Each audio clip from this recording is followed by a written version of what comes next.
Chairman, thank you kindly. For the record, it is Kamala Harris, and not Kamala. So, I mean, we take it as an honest mistake, but I think everybody on the committee is capable of saying our... You know, I have trouble with a lot of last names. That's a characteristic from Appalachia. I apologize. Well, I remember when I hiked the Appalachia Trail, they said, if you call it Appalachia, they'll throw an Appalachia. So, all right, back to you, Ms. Gunasekera. And I just want to get this straight.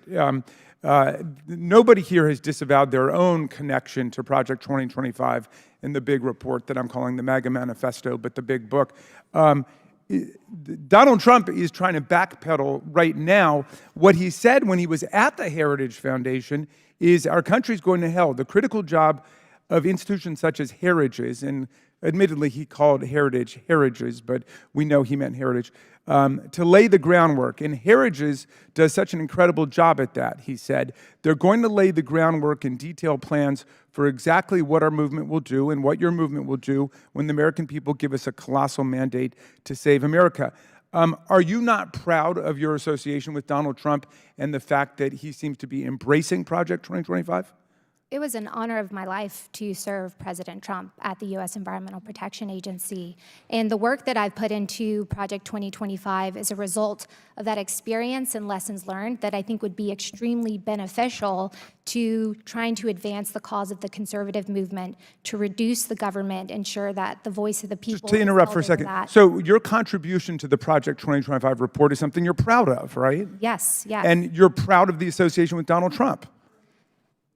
Again, I disagree with the way that you're asking that question. Well, I understand what you're trying to do here. You're trying to create... I'm just trying to get to the facts, that's all, because everybody seems to be backpedaling from what seems completely obvious. Donald Trump praised Project 2025. He said that this lays the groundwork and details the plans for what our movement will do. And now all of a sudden, everybody wants to run away from that. Well, Mr. Krikorian, let me come to you.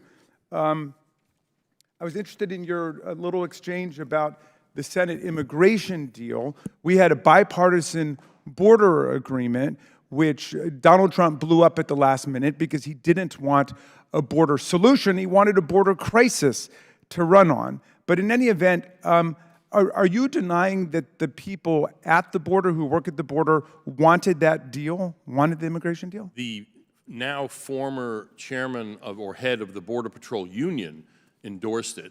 And it seemed to be, my sense was that I haven't talked to him about it, but that it was because it offered extra, pay. Well, I'll help you out. As conservatives balk, U.S. Border Patrol Union endorses Senate immigration deal. Yep. That is, the union for everybody who works at the border wanted it. There are people who want to politicize the border and don't want a solution there because they would prefer to engage in scapegoating and immigrant bashing and stereotyping and so on. But we had what conservative senators were describing as a great deal, and yet that was destroyed, and that's unfortunate, but it demonstrates the real lack of commitment to make something happen there. Ms. Mobbs, I wanted to come to you. I was very interested in your remarks about Ukraine. From what you were saying, it indicated to me that unlike Donald Trump and unlike J.D. Vance, you actually support Ukraine's effort to repel Vladimir Putin's filthy imperialist invasion of their country. Is that right? Do you support Ukraine against Putin? I do support Ukraine against Putin. Okay, so you would disavow the positions taken by Trump and J.D. Vance, who say they don't care. J.D. Vance said he doesn't care, he doesn't give a damn about the people of Ukraine. I can't speak to their position outside of what I witnessed in the first debate when President Trump specifically stated that he did not and would not concede any territory to Vladimir Putin. He did say that? He did in his first debate.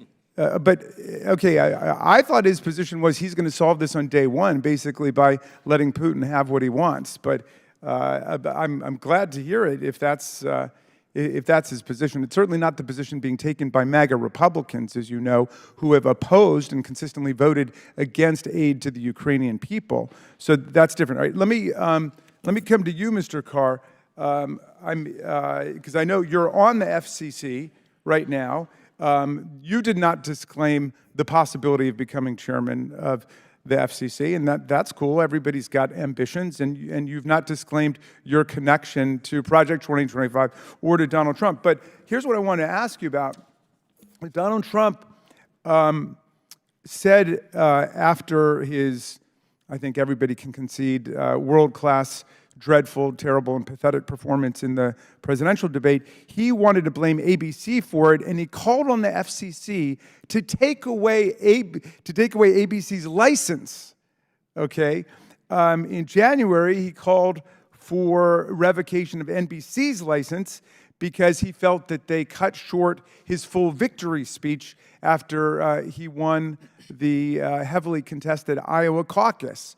Okay, if you were chair of the FCC and Donald Trump, per usual, called you from the Oval Office or called upon the FCC to demand the revocation of a license for ABC or NBC because he had a political problem with something they had done, what would your reaction be? It's an honest question. How would you deal with that?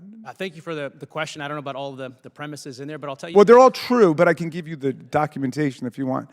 Speaking of the hypothetical about the future that you were laying out, I'm not sort of speaking to a hypothetical future, but I can tell you where I am right now, which is, look, I've been nominated by President Trump. I've been nominated by President Biden. I've been vetted by the Senate 3 times. I've been confirmed unanimously. In all those contexts, I've been asked repeatedly very similar versions of this question. I've said, going all the way back to 2017, every single decision that I make on the FCC will be based on the FCC's precedent, federal law, and the First Amendment. I've said it repeatedly, and I've acted consistent with that. Okay, and so just to be a little more specific, you would agree that the president has no authority to order a federal commission or agency to engage in an action of a political or partisan nature?